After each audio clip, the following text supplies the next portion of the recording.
Bueno, muchas gracias. Creo que él debería de dar la conferencia porque veo que está muy puesto y habla muy bien. Espero estar a su nivel. ¿Funciona el micro? Sí. Una pregunta, ¿se escucha bien?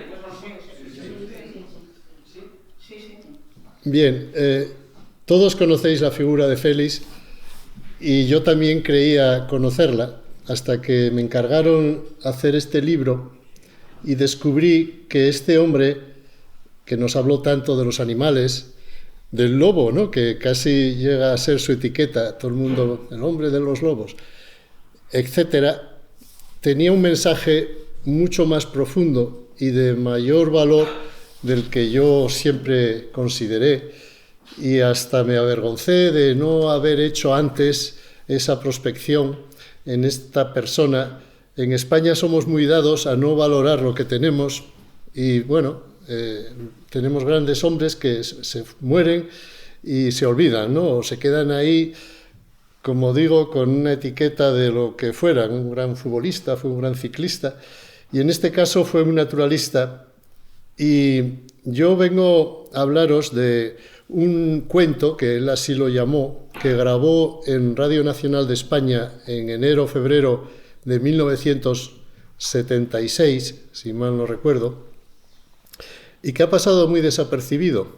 De entrada, porque dura 5 horas, digamos, yo lo monté, y quitando las entradillas y cuando él pues recapitula del capítulo anterior y tal, hay un capítulo entero que es recapitulando lo anterior. Eso es Félix en acción, es decir, es capaz de irse de la olla y estar todo un programa emitido por Radio Nacional hablando de lo que ha hablado anteriormente. Él dice que es muy importante porque esto es como esas novelas, radionovelas, ¿no?, que se seriaban y que la gente que no había asistido a los inicios pues necesitaba esa presentación para poder enterarse de qué iba el cuento. El caso es que dura tanto, y también cuando por fin lo colgó Radio Nacional de España de la web, lo podéis todos acceder a él, incluso a lo mejor aquí en la sala hay personas que lo han escuchado, pues está en 7 o 14 capítulos, no recuerdo, ¿no?, porque son 7 medias horas o algo más, y es difícil de controlar el cuento, a no ser que, como digo, se empalme y se escuche entero de golpe, ¿no? Bueno, sea por el motivo que sea, yo no he oído a mucha gente hablar de este trabajo concreto de Rodríguez de la Fuente, y ni yo mismo lo hice hasta hoy, ¿eh? Estáis aquí hoy en una conferencia que yo nunca he dado y que tenía muchas ganas de meterme con este aspecto porque considero que es la obra cumbre de Félix Rodríguez de la Fuente y también una que resume mucho su mensaje. Es más, yo recientemente, yo escribí esta biografía en 2010, esto es una reedición del 2020, y ahora estoy ampliando la vida, la obra más que la vida de Félix en estos libritos, y justamente al hacer uno que está ahora en mi ordenador, que lo estoy haciendo sobre la infancia de Félix, me di cuenta de cosas de este cuento que yo mismo, a pesar de sabérmelo de memoria, pues no había captado, ¿no? Y es en qué medida resume su pensamiento y resume su visión y, lo que es más importante, el mensaje que nos quiere dar a los seguidores de su obra, que no es solo un mensaje, bueno, de nostalgia, ¿no?, de alguien que estuvo entre nosotros y se fue, sino que es que tiene valor para el futuro de nuestros jóvenes. Y ahí está lo grandioso de este hombre, ¿no?, que fuera capaz hace medio siglo de lanzar ideas que justo ahora, en 2023, y más bien a partir de 2024, tendrán una aplicación, y espero al final tener unos minutos para hablar de esto otro también, ¿no?, porque es muy importante conectar algo que puede ser un revival del pasado con cosas que tienen mucho que ver con la España vacía, con la juventud en paro y con la construcción de una sociedad más justa y sobre todo más interesante, ¿no? Espera que se me ha ido aquí de la pantalla. Bueno, yo traigo aquí unos cortes del cuento de Lobos y están un poco descolocados. Espero que pueda colocaros algunos de ellos en el orden más adecuado, pero tampoco tiene mucha importancia alterar el orden porque cualquiera de ellos va a transmitiros información de lo que os quiero decir, ¿no? Félix es conocido por la televisión, pero donde él realmente dejó su mensaje más profundo fue en la radio.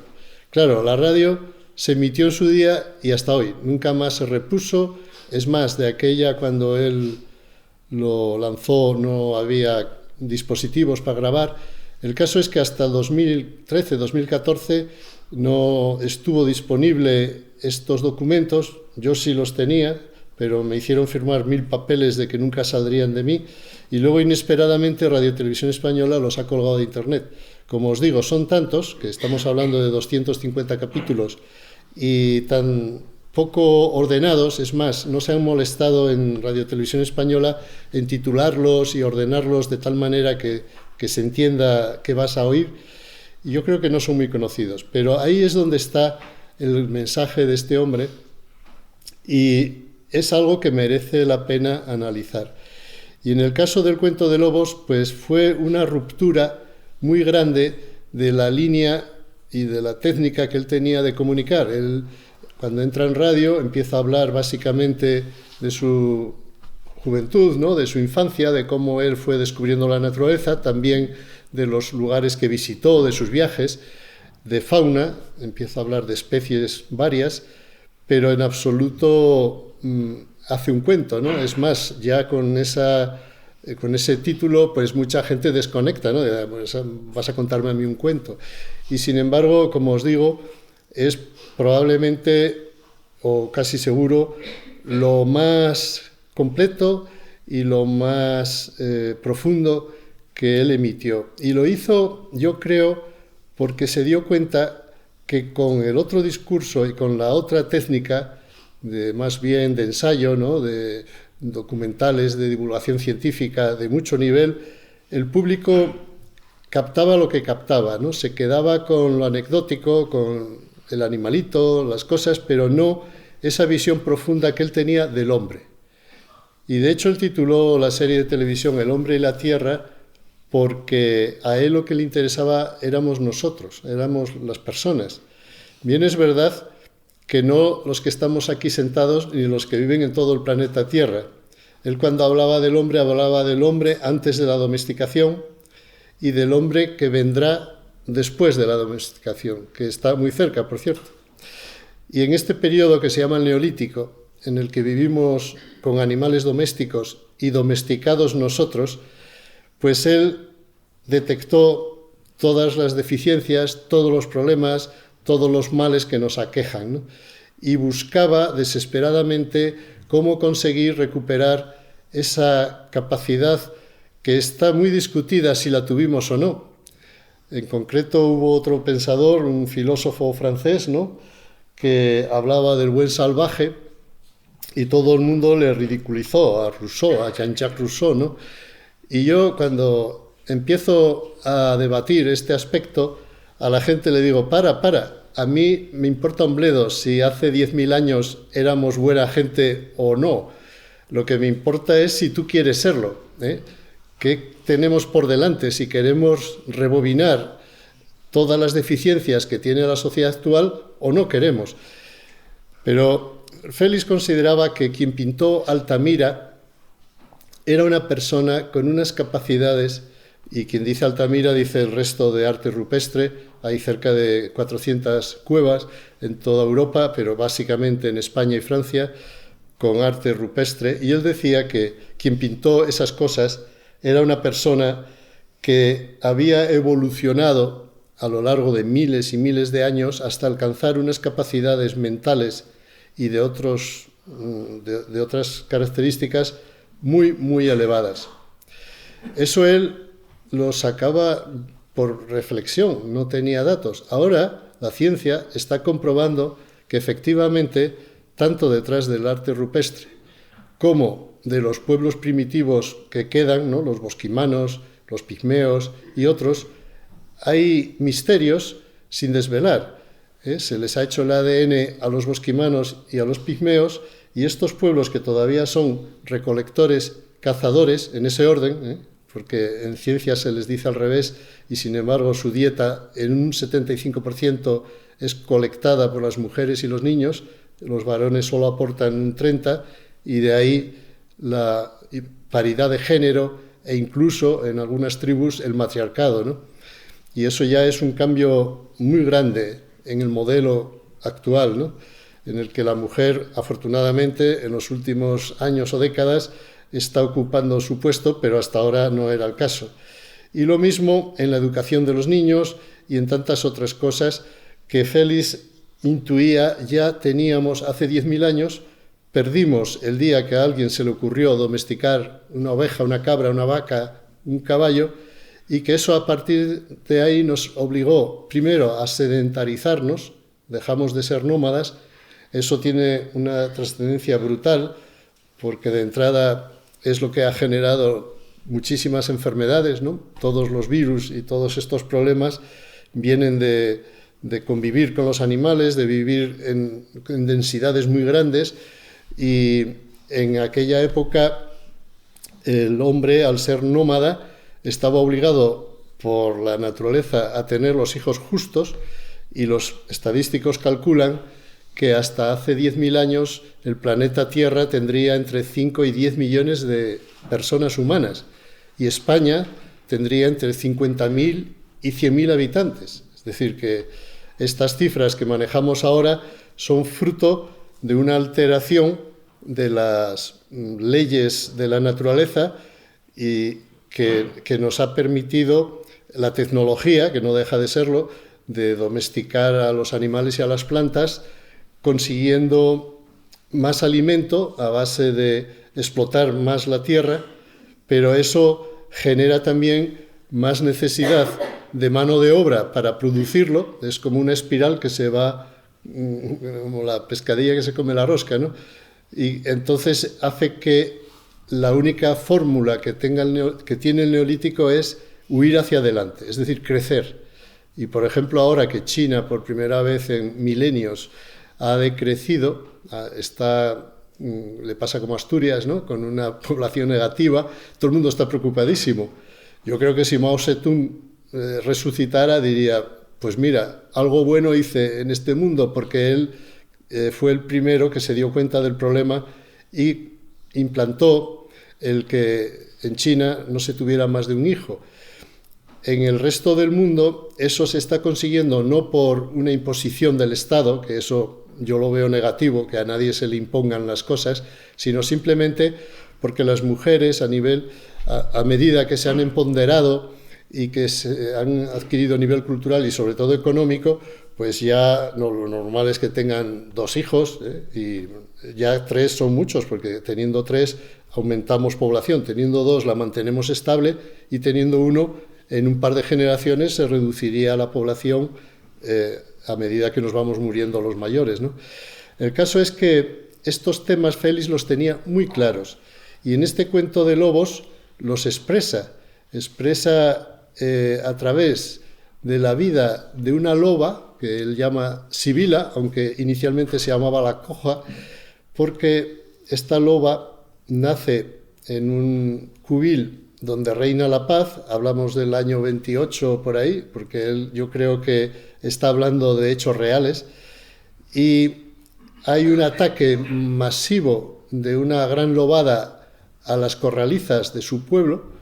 Matan 100 y pico carneros. Los carneros son corderos capados, a los 3-5 años los comercializaban, y claro, un animal que has estado cuidando 3 o 4 años, imagínate qué drama que venga un lobo y te lo mate.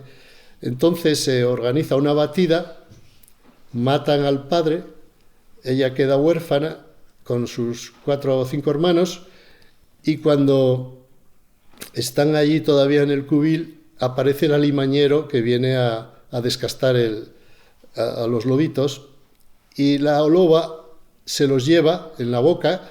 Todo esto lo filmó Félix. Si habéis visto los 3 capítulos o 4 que sacó sobre el lobo en El hombre y la tierra, las imágenes son las del cuento de lobos, porque él quería hacer una gran película sobre este tema que desgraciadamente no pudo hacer porque falleció, pero dejó grabado el guión en la radio, ¿no? Y por eso yo me lo sé de memoria. Entonces, bueno, la loba se lleva a los 2 primeros, pero el resto, los otros 3, cuando vuelve a por ellos al cubil, ya no están, ya se los ha llevado un alimañero, y entonces él narra cómo esta costumbre que había en nuestros pueblos de pasearlos a los lobeznos para que la población pues le daba a estos alimañeros un dinero o más bien comida o lo que tuvieran en compensación por quitarles a la alimaña, ¿no? El caso es que la loba, al quedarse con los 2 lobeznos, tiene dificultad para cazar porque no los puede dejar solos, es más complejo para ella, y se hace carroñera, y entonces vive yendo a las zonas de los buitres y viendo si pilla algo. En un momento dado ve que los buitres bajan a una carroña, va para allá con sus 2 cachorros, come. Esta que sobrevive, que es Sibila, no lo hace, tal vez por ser la hembra pequeña, su hermano sí que come primero que ella, y de repente ve como su madre y su hermano empiezan a tener estertores y se van corriendo al río a beber. Me han comido una res envenenada con estricnina. Y entonces ella se da cuenta, habla Félix ahí, de esa inteligencia natural que tienen estos animales, de relacionar hechos, y se da cuenta que es que han comido algo que los ha matado, que es lo que huele al lobo, de tal manera que a esta loba posteriormente no la podían envenenar porque ella ya detectaba que eso no se comía. La pobre loba se queda sola, hay unas escenas en las que aúlla buscando compañía y nadie le responde, y andando por estos caminos que anduvo con su madre y con sus hermanos, buscando por la noche, pues cae en un cepo y se queda coja. Bueno, la escena de cómo se libera del cepo es una obra maestra de la oratoria, ¿no? Es este Félix que todos tendréis en mente, no necesito yo tal vez poneros ni siquiera un corte, con esa fuerza que tenía al hablar, imaginároslo contando cómo la loba, al intentar quitarse el cepo de hierro de la pata delantera derecha, da con sus dientes en su propio hueso, y entonces se da cuenta que puede cortar la pata y se la corta y escapa. Escapa cuando huele que el hombre sube ya al amanecer y que la va a pillar, ¿no? Y se va a donde vivía con su madre, que era debajo de un roble, y allí se apoya contra la arena, corta la hemorragia y sobrevive, pero está coja. Y entonces ella no puede cazar. Las escenas siguientes es que un día, al ir a por unos patos, ve que los patos no se levantan, y entonces ella piensa que algo raro está pasando, y lo que ocurre es que tiene un halcón encima sobrevolando, y los patos pues no saben si salir corriendo de la loba, que la ven, por cierto, bastante torpe, o escapar por el halcón, pero ellos, el halcón les da más miedo y aguantan. Esta escena la contó luego Félix como que él la vivió y fue lo que le hizo querer ser cetrero. En fin, él lo que hace en este cuento de lobos es traspasar todo su conocimiento de la especie y también sus vivencias infantiles y personales, ¿no? Y bueno, es una escena muy bonita de cómo la loba descubre la cetrería, es decir, que ella se da cuenta que si le levanta al halcón los patos, los gansos, pues el halcón caza, y como es un animal muy pequeño, come una parte, lo que puede, y le deja el resto. Así va esta, iba a decir mujer, pero realmente está hablando de una mujer, no está hablando de una loba. Pero así va esta loba saliendo adelante, y con esa función hasta que llega febrero, y ¡ay, macho! En febrero los halcones peregrinos se van al norte, en el caso de este concreto, porque hay otros que son sedentarios, pero este era un halcón de la tundra, y se queda otra vez sola.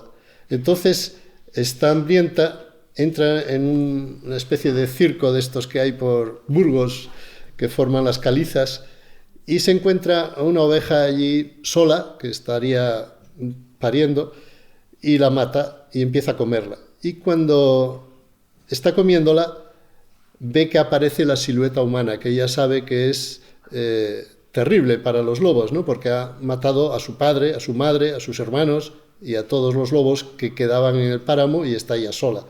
Y entonces solo hay la salida de este circo por donde está el Señor, que la ve. Y la loba echa a correr hacia el hombre y tiene que pasar a su lado. Y cuando pasa a su lado, detecta que huele igual que la oveja que acaba de matar. Huele a miedo. Claro, el hombre se queda horrorizado cuando ve a una loba corriendo enfrente suyo, pero la loba no le quiere hacer nada, lo que quiere es escapar. Pero Félix, en su imaginación y esta capacidad que él tiene de narrar, pues hace que la loba se dé cuenta de que el hombre no es invencible, de que el hombre le tiene miedo y de que ella puede comerse una oveja si es capaz de comerse las ovejas rezagadas, de las viejas, las que están débiles, etcétera, ¿no? Y empieza a depredar de esa manera hábil, al margen de que cuando los mastines la detectan, Félix, en su imaginación, hace que ella, que ya tiene 1 año y pico, y segrega hormonas femeninas, les embauque y les haga que ellos, en lugar de matarla, pues quieran relacionarse con ella, y así va la loba sobreviviendo hasta que un mastín, que llama leal Félix, no le valen los movimientos de la loba, ni sus hormonas femeninas, ni nada de nada, va por ella y la deja medio muerta. Y cuando está allí ya muriendo, y de hecho el capítulo acaba diciendo la loba va a morir, porque Félix era muy dramático en sus expresiones, un lobo aparece en escena porque huele estas hormonas, las huelen de muy lejos. Es un lobo mítico que también creo que existió en la mitología de los pastores del páramo de Masa en Burgos, que era invencible, los mastines no podían con él, y este lobo llega a la loba, la lame, le da de comer, le trae comida, la recupera un poco y se la lleva a una cueva que está en el hayedo de Carrales, ya en la frontera de Burgos con Santander. Un hayedo que os invito a que visitéis después del río Rudrón, que forma unas hoces preciosas, pues ahí está este hayedo que yo he visitado y he encontrado la cueva, que eso es para nota. Y entonces entran en la cueva y cuando están allí dentro ella se da cuenta que es la guarida de este lobo, entra un rayo de sol por un agujero e ilumina una pared llena de pinturas rupestres. Bueno, así como la escena de cuando se quita el cepo royéndose la pata es magistral, la de cuando la loba ve las pinturas rupestres, eso ya es para nota, ¿no? Es algo precioso. Yo no os lo pongo aquí porque necesitaríamos demasiado tiempo, pero ella ve la escena cumbre. Félix empieza a decir que son pinturas más bonitas que las de Altamira y de las de cualquier otra cueva, y que tienen una pintura que no existe en el arte rupestre, aunque sí es cierto que hay lobos representados en el arte rupestre, que es la figura de un humano dando de comer a una loba. Yo encontré una pintura que podría parecer esa, ¿no? Un humano ahí con algo en la mano, pero vamos, Félix dice que eso representa el pacto y que esa cueva es la cueva de la alianza. ¿Por qué? Porque el lobo y el hombre evolucionaron juntos. Sin el lobo nosotros no existiríamos, porque el hombre, cuando empieza a ser cazador en el clima frío de las glaciaciones, nosotros venimos de África, aunque bueno, ahora hay alguien que dice que venimos de Bulgaria, pero en fin, para el caso es lo mismo, porque en aquella etapa Bulgaria tenía el clima tropical que tiene ahora África, y estamos hablando de un prehomínido. Pero hablando de nosotros, ¿no?, de los Homo sapiens y de los homínidos vamos a poner heidelbergensis para acá, 500.000 de años, nosotros no hubiéramos salido adelante si no nos hubiéramos aliado con un animal que era capaz de cazar con nosotros. Y el lobo evolucionó con nosotros, haciéndose nuestro amigo íntimo, no porque nos necesitara, sino porque es muy inteligente y se dio cuenta que el hombre era su aliado nato, porque le levantaba las piezas y sobre todo cuando las piezas escapaban tirándose a una sima, como en la sima de los huesos de Atapuerca, por ejemplo, el hombre era capaz de escalar. Nosotros tenemos brazos de mono y podemos bajar por una pared o subir. Y gracias a eso los lobos sabían que siempre ese aliado tan curioso que llegó a Europa hace 40.000 años, ellos llevan aquí millones de años, pues era capaz de darles su parte. Y a partir de ahí compartían la pitanza, de tal manera que Félix habla, y os lo voy a poner, de cómo con gritos o con caracolas los hombres, nuestros abuelos, nuestros antepasados, llamaban a las manadas cuando veían las presas y cazaban a la carrera ambos. Y luego repartían la pitanza y cada uno para su casa. Es decir, ambos eran salvajes. La palabra salvaje en el caso del ser humano quiere decir libre y superdotado, no un ser bruto y tal como nos lo pintaba Mingote, no sé los que hayan leído ABC, ¿no? Con la cachiporra y esas cosas. No, no, no. Estamos hablando de gente con las manos muy finas, de no haber trabajado nunca, y una mente privilegiada que probablemente, según Félix, y yo también lo sostengo, pues sabrían física cuántica, porque habrían desarrollado esas capacidades. O sea, no era gente bruta, sino que era gente tan inteligente que no necesitaban los bienes materiales para sobrevivir, ni mucho menos trabajar, por supuesto. Solo necesitaban todo su tiempo para pensar y desarrollar su mente, ¿no? Pero bueno, ese sería tema de otro día. Ahora estamos hablando de la alianza entre dos especies. Y Félix nos habla de eso en este cuento y sorprende, ¿no? La gente dice, ¿qué? ¿Nosotros? El mayor enemigo del ser humano, que es nuestro mayor amigo. ¿Y qué es el perro, no? El perro es un lobo. Los perros, todos, bueno, todos no, pero millones de personas, creo que hay 5 millones de perros, viven en nuestras casas, comparten con nosotros todo, y es la misma relación, exactamente la misma, o peor, porque ahora el perro es un animal deteriorado como lo estamos nosotros, y el hombre pues hace lo que puede, ha perdido muchas facultades físicas. Por ejemplo, nosotros detectamos cuando es un rastro de lobo y un rastro de perro, porque el lobo va rectilíneo, no pierde un gramo de energía, camina ingrávido, ¿no? Avanzando con un, como dice Félix, ¿no? Como una bailarina, y con unas capacidades físicas que no tienen ya los perros. Los perros van dando bandazos, pues como nosotros, ¿no? Y no tienen un control de sus movimientos tan precisos. Como nosotros no los tenemos de los hombres primitivos. Yo tuve la suerte de convivir un año con bosquimanos, y yo cuando salía a cazar con estas gentes, yo decía, esta gente van descalza por una sabana llena de pinchos, de alacranes, de culebras, todo es venenoso. Y ellos abrían, ¿no? Íbamos así, íbamos 3 más yo 4, se abrían en abanico y esa gente iba flotando por el aire. Y disparaban las flechas sin parar. Iban corriendo, cogían la flecha y yo iba y veías a un pájaro así de pequeño con la flecha metida en la boca. Y dices, ¿cómo puede ser, no?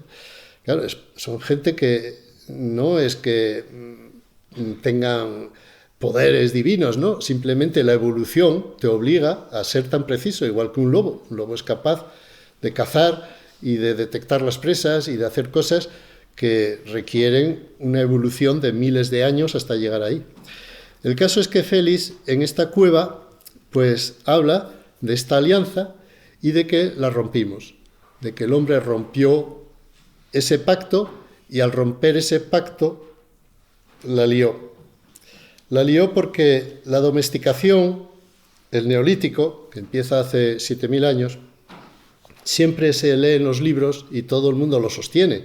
Si aquí hay algún científico, seguro que me lo va a rebatir.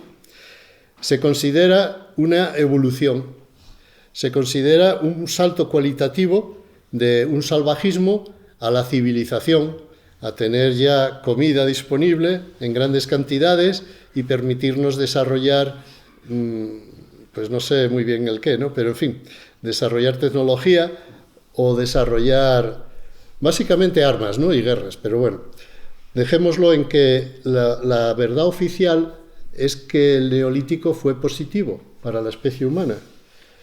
Hay un autor, bueno, no es un autor, es un gran hombre, un hombre único, el que ha inventado Internet, imaginaros, ¿no? Un inglés, que ahora no recuerdo su nombre, que trabajaba en el CERN de Suiza y es el que inventó el hiperlenguaje, el HTML, y gracias al cual tenemos todos Internet y andamos todos locos con el móvil.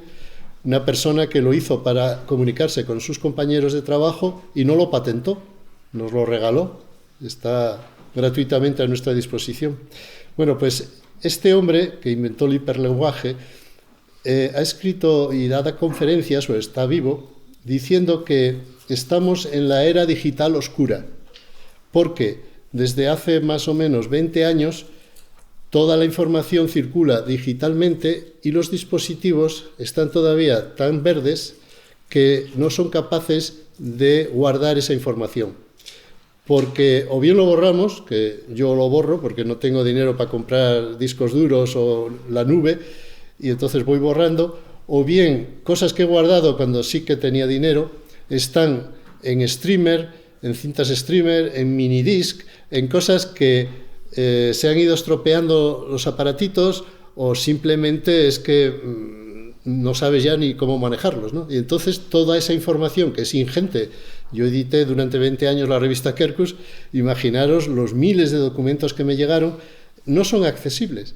O si lo queremos hacer accesible costaría un dineral, o sea, técnicamente a lo mejor se puede abrir esos ficheros, siempre hay empresas que han guardado máquinas, pues sabiendo el negocio que iba a ser digitalizar o cambiar de formato de uno a otro, y se puede, pero es muy caro, y como encima no tienes certeza de en qué cinta está la información buena, porque hay mucha basura, pues lo dejas y eso...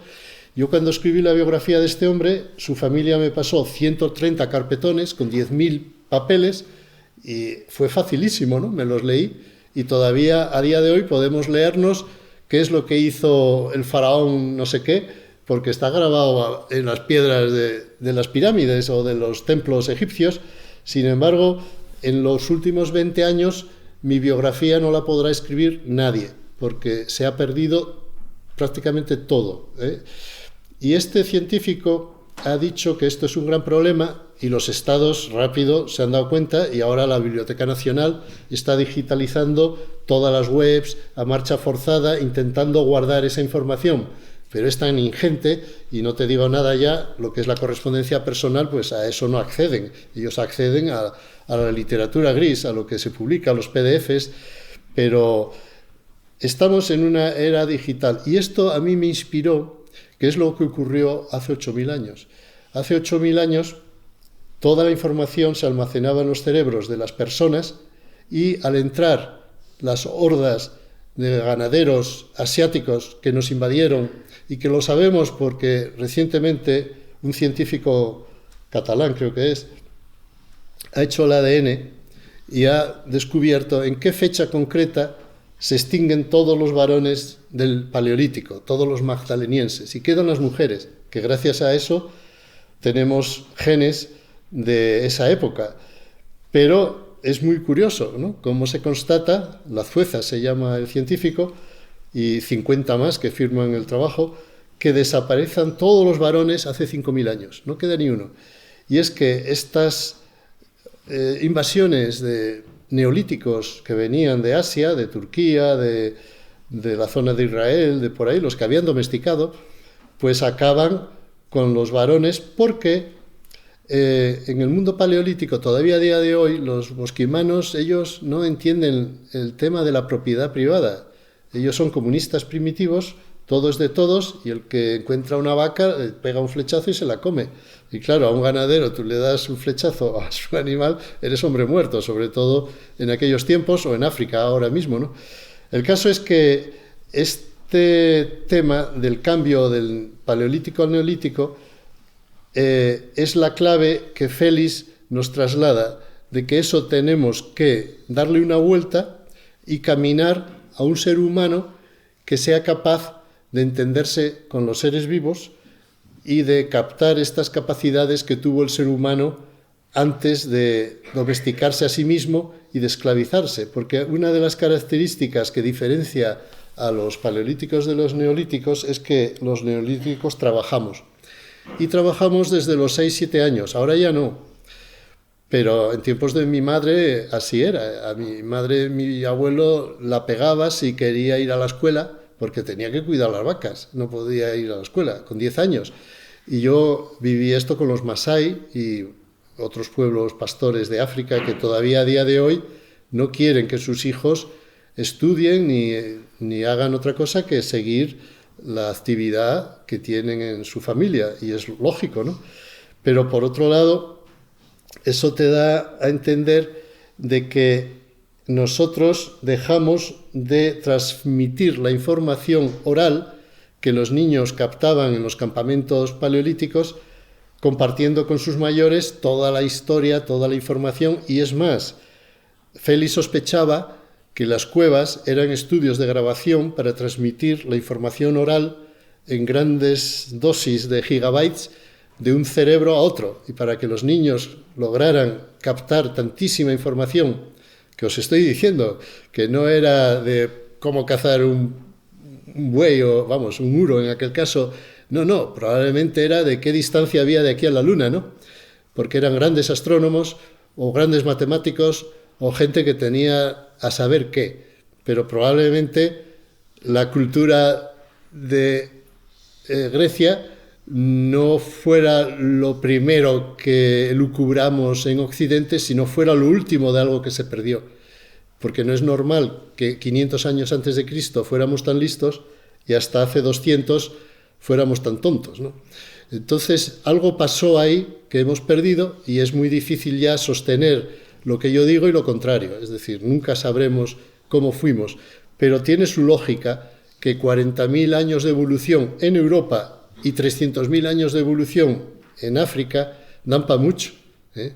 Nuestro cerebro es el mismo desde hace 310.000 años, y un cerebro, déjalo pensar y sin maldad en su entorno, sin guerras y siempre dedicándose a cultivarse, como era esta gente, además de pinturas como las que nos dejaron en Altamira, que hoy en día muy poca gente sería capaz de hacer, si es que hay alguien que lo pudiera hacer en esos formatos, en una piedra y con esa precisión y todo lo demás que conllevan.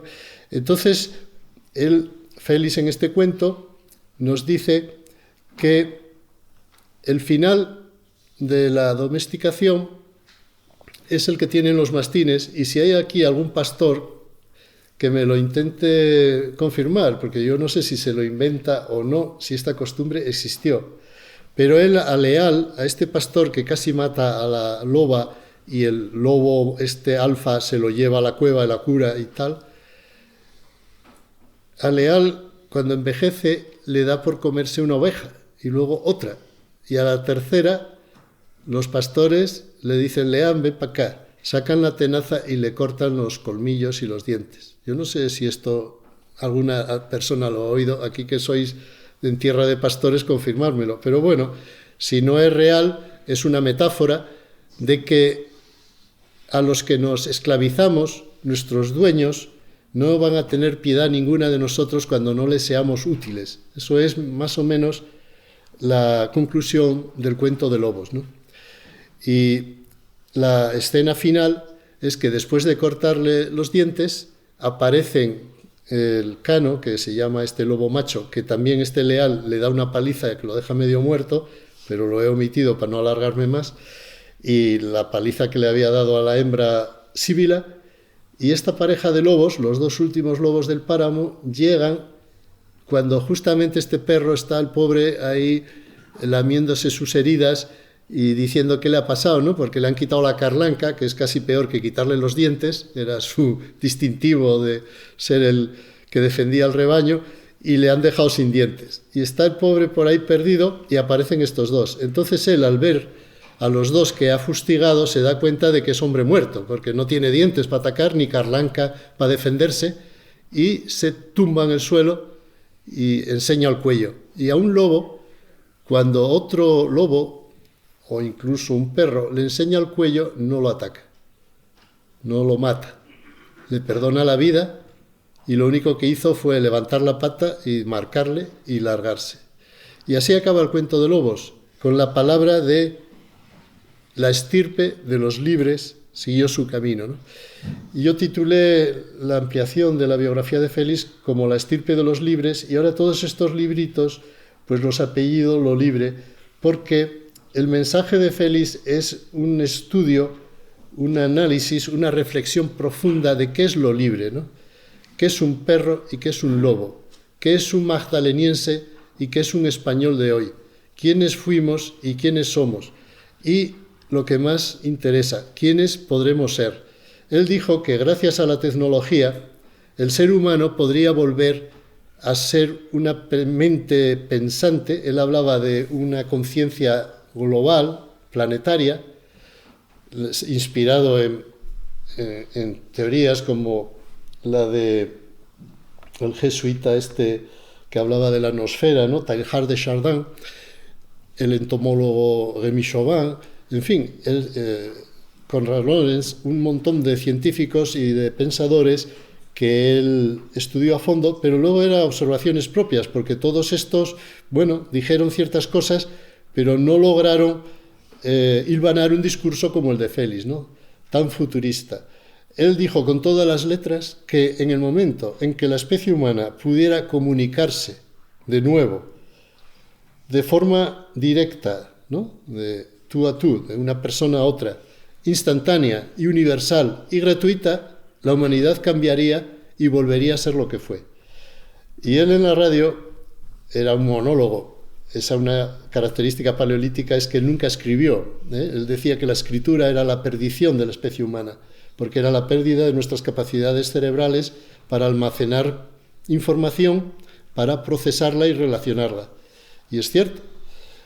Si yo estuviera leyéndoos ahora esto escrito previamente en unos folios, llevaríais dormidos más de lo que podáis estar, porque al leer se nos pone la voz plana, ¿no?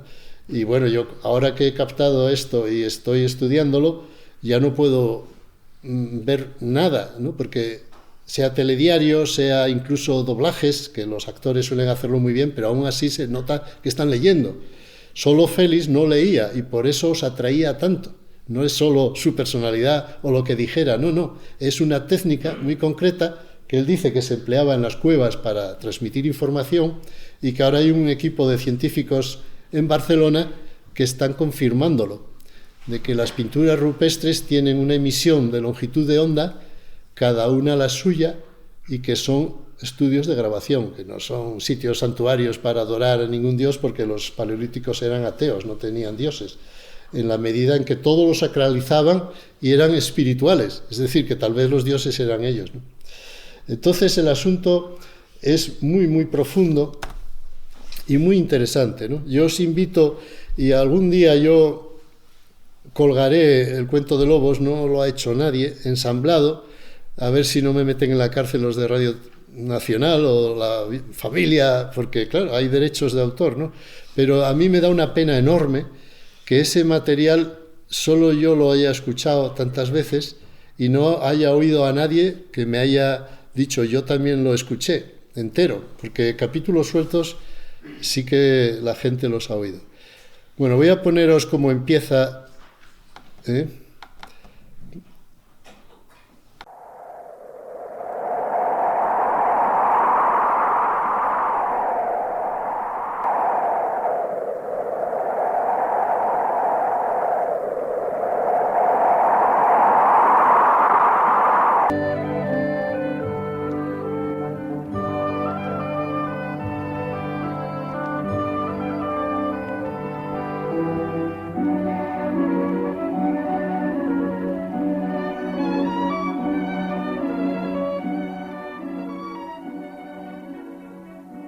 Había nacido la pequeña loba bajo una pesada roca caliza. Roca adornada con todos los verdes y los amarillos de los líquenes del páramo en la primavera. Vivía en un pequeño cubil, no tan profundo como para que la loba, su madre, no pudiera dominar desde allí toda la amplia ladera y el valle que se extendía a sus pies. El pacto viejo que un día los dos más poderosos superpredadores del Holártico habían establecido. Nadie sabrá nunca dónde. Porque mucho antes de que el hombre inventara el pastoreo, mucho antes de que el hombre se transformara en dueño de la carne, mucho antes de que el hombre se degradara, agachando la columna vertebral con el peso de la azada en la mano o de la hoz de sílex para segar el trigo, el hombre había sido libre y cazador, y el hombre solo compartía aquel mundo de herbívoros con otro poderoso superpredador que también se movía por aquellos mundos en hordas de 15 a 20 individuos. El lobo. Aquellos lobos primitivos que se hicieron amigos del hombre, que cazaban con él en la estrategia asombrosa de la manada libre que venía ante el toque de caracola o la llamada gutural de los hombres para colaborar en la caza, de la misma manera que varias especies salvajes colaboran hoy en la naturaleza. Los hombres después, que eran libres y cazadores y que tenían toda la tierra para ellos y que no vivían bajo la maldición de la superpoblación, magnánimos, dejaron los restos de la carne a los lobos. Suena la palabra en el eco de la caverna con músicas ancestrales. Suena la palabra sobre el fresco, donde está rutilante aún el lobo tomando la comida de la mano del hombre como un milagro, hermano, en la caverna del pacto. Pero esto muy poca gente lo compartió. Esta tradición se perdió como tantas otras, porque en los próximos capítulos el hermano ya no se acordará del hermano. El hermano llevará el arma en la mano y dará muerte a aquella criatura con la que hacía quizá 15.000 años había sellado un pacto. Sibila había visto durante el corto tiempo en que la luz penetraba en la caverna silenciosa el fresco de la pared. Sibila había estado mirando con esa capacidad óptica que tienen los lobos y también los perros para discernir las formas, aquellas formas grabadas por la mano del hombre, por la mano de un hombre que no tenía nada que ver con los hombres actuales. Había un mundo tremendo, un abismo insondable entre los lobos libres, los que no se hicieron amigos del hombre cuando éste decidió transformarles en esclavos, y los que siguieron fieles a su mandato. Aquellos lobos, evidentemente para los propios lobos, hermanos bastardos, los que por la migaja del primitivo pan, por el despojo de la carne matada por el hombre, se habían brindado a vivir en sus cavernas, en sus nacientes ciudades. Sibila y los suyos, la estirpe de los salvajes, habían elegido la libertad. Leal era el más perfecto de los esclavos. Leal era el más fiel de los servidores. Para Leal, el hombre era más que Dios. Era Dios y el demonio al mismo tiempo. Para Leal, el hombre lo era todo. Podía dejarse matar a palos sin ni siquiera enseñar los dientes. Podía pasarse la vida sin comer. Podía incluso olvidar pasar por alto, no dejarse vencer por el olor del amor de la más hermosa de las lobas, con tal de trabajar para su amo, el hombre leal, como los antiguos esclavos. No conocía ni siquiera el amor.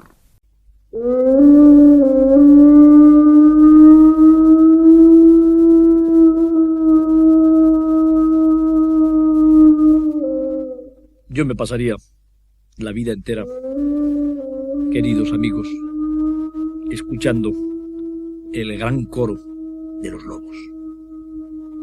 Los hombres creen que son los únicos seres capaces de cantar, pero no es esto un canto. No es este quizá el más hermoso de los cantos que los seres vivos pueden elevar en la noche a la luna llena. He oído muchas veces aullar a los lobos. Voy a cortar porque son ya las 9 y no quiero cansaros. El cuento dura 5 horas resumido y 7, 8 horas. Esta persona era capaz de tenernos 8 horas escuchándole y las que hicieran falta, ¿no? Esa magia la tenemos todos y nos la han quitado, ¿eh? El ser humano, su feromona, lo que nos permite llegar muy lejos es la palabra, es la cultura y la palabra. Y bueno, la palabra ha sido utilizada por gente como los periodistas, que es nuestra profesión, los curas, que son grandes predicadores, pero en general la mayoría de las personas, pues desde niños no les dejan hablar. Niño, cállate, no grites. Y bueno, siempre callados, ¿no? En la escuela, tal, solo cuando el maestro te pregunta y te pones todo nervioso. Y claro, así no vamos a ningún lado. Tenemos que recuperar esas capacidades con una nueva escuela, con un nuevo modelo de sociedad, donde los robots sean los que trabajen, la industria sea la que produzca los alimentos y el ser humano se dedique a cultivarse mentalmente y a disfrutar de este planeta, que es una maravilla. Esto que parece ciencia ficción está a la vuelta de la esquina. Con la inteligencia artificial, todavía hoy por la mañana yo venía oyendo la radio y venían hablando de cómo la inteligencia artificial está interpretando los misterios del ADN, de las proteínas, de nuestros organismos y los puede restaurar y los puede rediseñar y puede entender lo que los científicos no eran capaces de captar, porque nuestra mente ha perdido esa facultad. Probablemente la tuvo, es lo de menos si la tuvo o no. Ahora sabemos que la vamos a poder tener gracias a las máquinas y a que probablemente las máquinas ayuden a desarrollar o rescatar lo que tengamos aquí debajo. A saber, pero lo que sí sé es que el futuro es esperanzador, es maravilloso y este momento que estamos viviendo, ¿no?, que todos estamos con incertidumbre y con mucho miedo, debemos de saber que es pasajero. No sé si a lo mejor no nos tocará a nuestra generación, pero nuestros hijos y nuestros nietos verán un mundo mejor. Y Félix fue un predicador, una avanzadilla de ese mensaje. Y hay que agradecérselo porque gracias a él, pienso yo, que la sociedad española y la sociedad mundial, porque él tuvo éxito en 30 países, prosperó mentalmente y avanzó en entender la vida de otra manera.